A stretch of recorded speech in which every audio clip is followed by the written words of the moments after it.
জাতীয় নাগরিক পার্টি এনসিপির পক্ষ থেকে সারা বাংলাদেশের মুক্তিকামী মানুষকে জানাই আজকের দিনে বিজয়ের শুভেচ্ছা, রক্তিম অভিবাদন। 1971 সালের 16ই ডিসেম্বর আজকের এই দিনে পাকিস্তানি হানাদার বাহিনী আত্মসমর্পণ করার মাধ্যমে বাংলাদেশের অভ্যুদয় ঘটেছিল। স্বাধীন বাংলাদেশের মানুষেরা সাম্য, মানবিক মর্যাদা এবং সামাজিক সুবিচার নিয়ে বাঁচার সংকল্প করেছিল। বন্ধুগণ, এই ভূখণ্ডের মানুষ যুগ যুগ ধরে লড়াই করেছে স্বাধীনতার জন্য, নিজের মানবিক মর্যাদার জন্য, সার্বভৌমত্বের জন্য। 71 সালেও এরকম একটি জনযুদ্ধের মধ্য দিয়ে আমাদেরকে যেতে হয়েছে। এই দেশের তরুণরা, এই দেশের সাধারণ মানুষ, সাধারণ কৃষক, তারা মুক্তি সংগ্রাম করেছিল।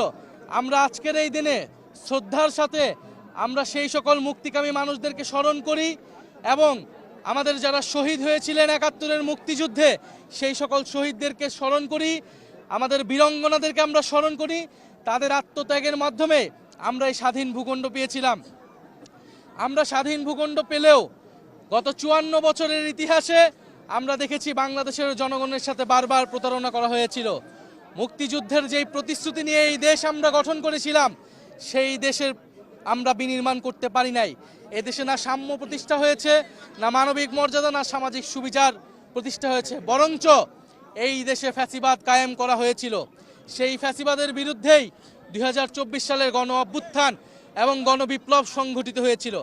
আমরা মনে করি 47 থেকে 71, 71 থেকে 24 যে ঐতিহাসিক লড়াই এই বঙ্গ জনপদের মানুষ করেছে, সেই লড়াইয়ের উত্তরসূরি আমরা সেই লড়াইকে ধারণ করে সামনের দিকের বাংলাদেশ আমরা বিনির্মাণ করতে চাই।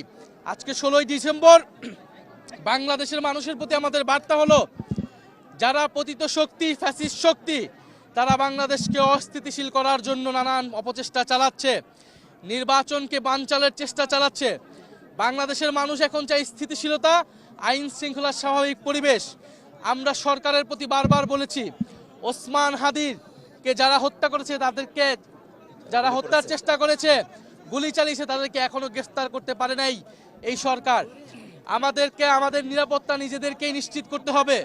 ফলে জনগণের মধ্যে আমাদের সেই সংগঠন লাগবে। জনগণকে আমরা আবারও আহ্বান জানাবো, 5ই আগস্টের পরবর্তী সময়ে আমাদের নিজেদের নিরাপত্তা আমরা নিজেরাই নিশ্চিত করেছিলাম। তখন কোনো সরকার ছিল না, পুলিশ ছিল না। বাংলাদেশ সেই পরিস্থিতির দিকে যাচ্ছে।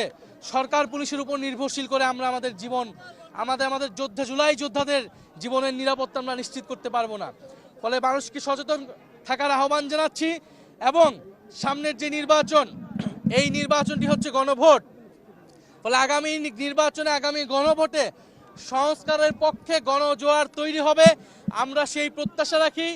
এনসিপির যারা এমপি পদপ্রার্থী রয়েছেন, তারা সংস্কারের পক্ষে, হ্যাঁর পক্ষে শাপলাকলি নিয়ে জনগণের দরজায় যাবেন।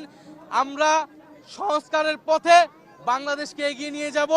আমরা কখনোই বাংলাদেশকে আর 5ই আগস্টের পূর্ববর্তী জায়গায় ফেরত নিব না। ফলে সেই নতুন বাংলাদেশের, সেই গণতন্ত্র প্রতিষ্ঠার এবং ভবিষ্যৎমুখী রাজনীতির প্রত্যয় আজকের এই বিজয়ে আমরা রাখছি। এবং বাংলাদেশের জনগণের প্রতি আমাদের এই আহ্বান থাকবে যে আমরা ঐক্যবদ্ধ আছি। 71-এর দালালদের বিরুদ্ধে, 24-এর দালালদের বিরুদ্ধে আমরা বাংলাদেশের জনগণ, বাংলাদেশের তরুণরা ঐক্যবদ্ধ আছি। সামনের বাংলাদেশ আমাদের বিজয় আসবে।